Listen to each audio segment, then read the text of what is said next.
tayo mag-aaral? Or rather, considered pa ba yun sa pag-aaral? So when I was really drafting the speech, napaisip talaga ako of one of the quotes ng mga isa sa mga madalas kong pakinggan. And he would always ask the audience first when he starts the speech. Dead at 20, buried at 80. So some of us may relate to that. Diba? Parang 20 years old, 18, 19, freshie, second year. Parang patay na sa lahat na nangyayari sa loob ng paaralan. And we would find ourselves buried 80 years later. And that's the reality of life. Mabilis tayong mapagod. Nakakapagod talaga. And some of us would always ask these questions in our heads.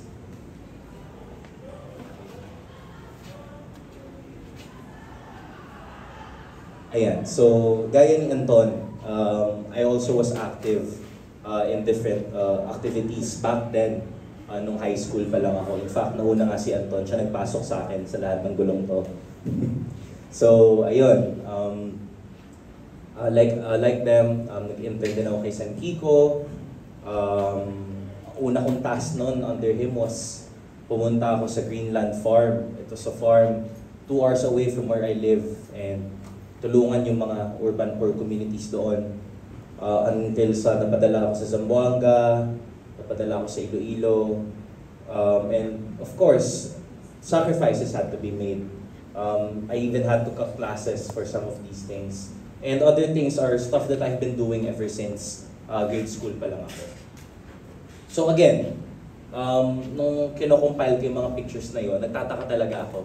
Bakit wala akong picture na nasa loob ako ng classroom? Or kahit classroom activity, or quiz bee, or anything na pwede kong gawin sa loob ng classroom at wala akong mapakita sa class. Or wala akong mapakita sa gallery ko, lahat ng ginagawa ko nasa labas ng classroom. So, ayun. So, gusto natin tanungin yung class, bakit ka ba nag-aaral? It's something that I've always wanted to ask people. Bakit ka nag-aaral? Ano yung pangarap mo sa buhay? Siguro si Isaac muna. So, if you're to be asked, bakit ka nag-aaral? Kahit simple, short response lang. Para graduate. Okay. What about si Ben?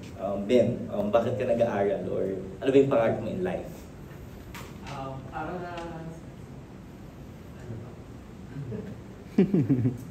Para mabuhay ng maayos, kasi yun naman yung reason natin kung bakit tayo nag-aaral. Yes, thank you. Si Lance, bakit nga ba tayo nag-aaral? Ano bang pangarap mo in life? Para matapos na sa pag-aaral. Para matapos sa pag-aaral. So nakikita natin na may common themes. Nag-aaral ako para graduate, nag-aaral ako para makapagtapos, nag-aaral ako kasi gusto ko na makuha yung diploma ko, nag-aaral ako kasi, ayun, we want a good life. And nakikita natin na yung kasagutan nito, it's not just something na naiisip lang ng mga tao. It's a phenomenon na meron tong nakaangkla o mauugat natin to in broader issues of our society. Kung bakit nga ba pag tinatanong mga isang estudyante, bakit ako nag-aaral, yun ang nasasagot nila. And it's not that it's not valid. It's something that we recognize and it's something na kailangan natin ugatin palalo. Kaya nga ngayon, ang topic natin talaga ay power. Power, in what sense? Is there power in learning? Is power itself learning?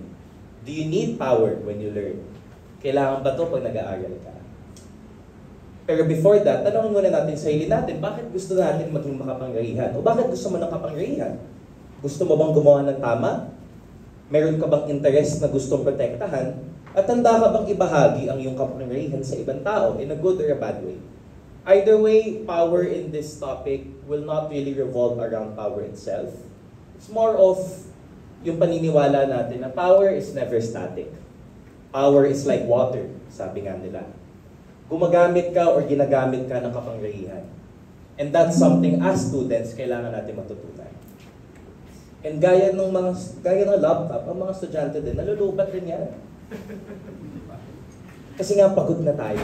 Nalulubat din talaga tayo. At sinong hindi mapapagod sa ganito? Sinong hindi mapapagod in a society na yun nga, napakita sa atin kanina ng previous speakers, how education can be so tiring, how education is like a diploma mill, how education is seen as something na wala, kailangan lang natin pagdaanan in life, na ganun lang siya kadali, tapos after nun, we can do everything we want. In fact, again, this is not a lecture. In fact, gusto natin, we want to unlearn something. We want to unlearn the idea that education does not equate to employment. Education, pag tinatanong niyo yung mga tao, what do you want to become? Gusto ko maging doktor, gusto ko maging abogado, gusto ko yumaman, gusto ko magkape, gusto ko magkakotse. There's a greater inclination towards education that we have to understand the students.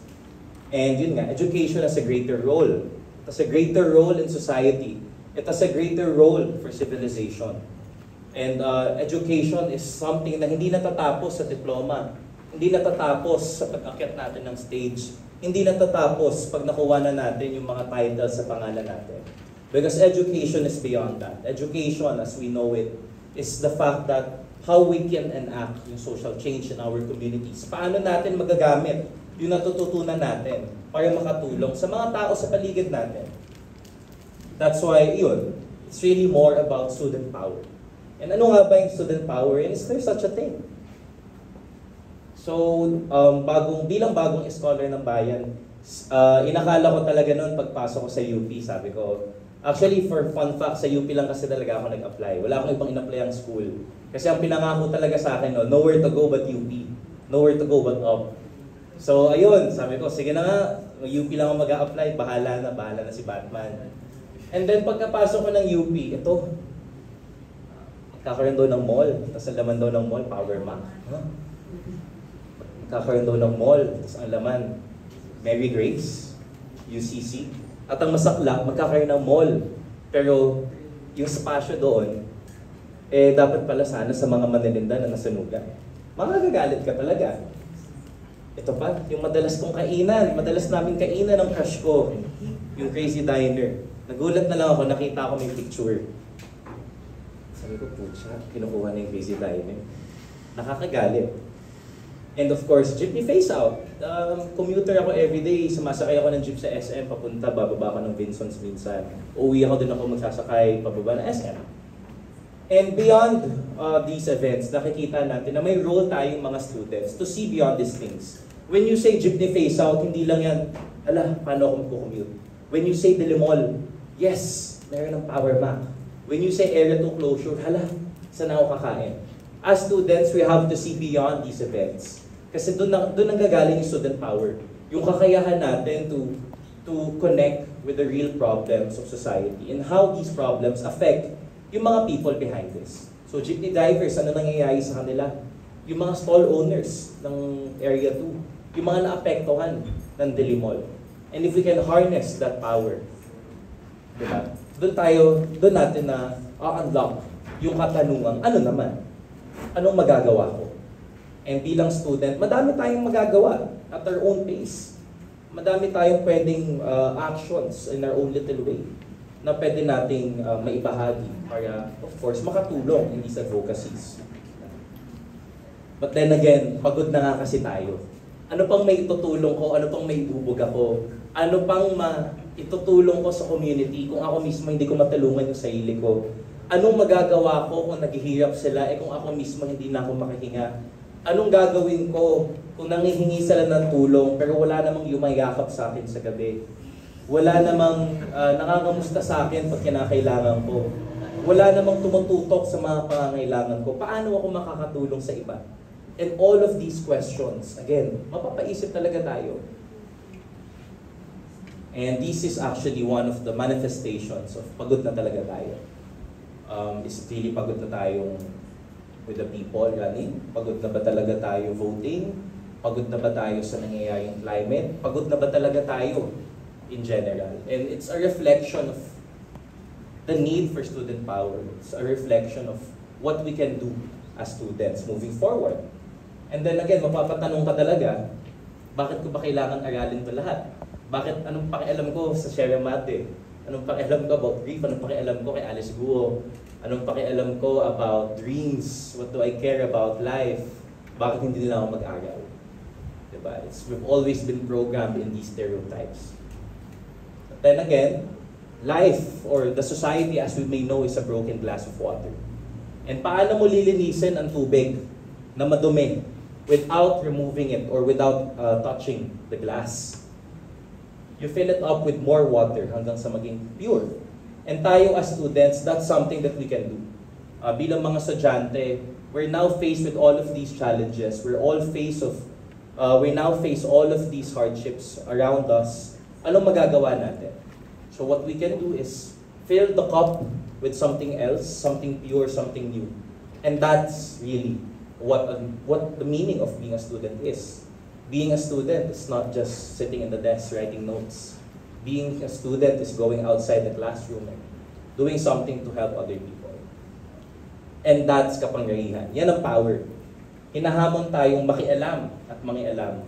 Kahit na nakakapagod na, kahit na sukong-suko na tayo, kailangan nating mangialam.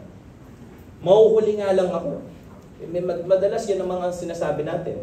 Mauhuli lang ako or mauhuli lang ako pag ginawa ko yan. Mag-aaral na lang ako, ayokong gawin yan. Kasi pag ginawa ko yan, mahuhuli in a way na, bakit ko gagawin yan? Gusto ko mag-focus sa academics ko. Or mahuhuli ako ng magulang ko, na sumasali ako sa mga ganyan. Mahuhuli ako ng pulis. Baka ano pang gawin sa akin, saan ako dalhin. Mahuhuli ako ng mga taong hindi naniniwala sa mga pinaglalaban nila. So, bakit kailangan mangialam dyan? So, ayun. I wrote this with a lot of, ang biggest fear ko talaga in life as I end this is, ang takot ko hindi naman takot sa ibang tao. Ang takot ko hindi naman takot sa mga problema ng buhay. Hindi takot sa sarili, hindi takot mula sa ibang tao, hindi takot sa pag-aaral. Ang takot ko talaga is yung pag-open ng CRS at ng UVLE after being inactive for a while. And after doing all of these things in life, participating in all of those activities, mapapatanong talaga ako at the end of the day, paano ko nag-aral na lang ako? Is it worth it? Nagsisisi ba ako? Mahal ba? Was it all worth it? Again, all of those questions, patuloy natin itanong sa sarili natin. And doon natin makikita kung ano ba talaga yung purpose ng mga ginagawa natin. And doon natin ma-realize na yes, in fact, it was all worth it. And yes, in fact, it was necessary. Thank you.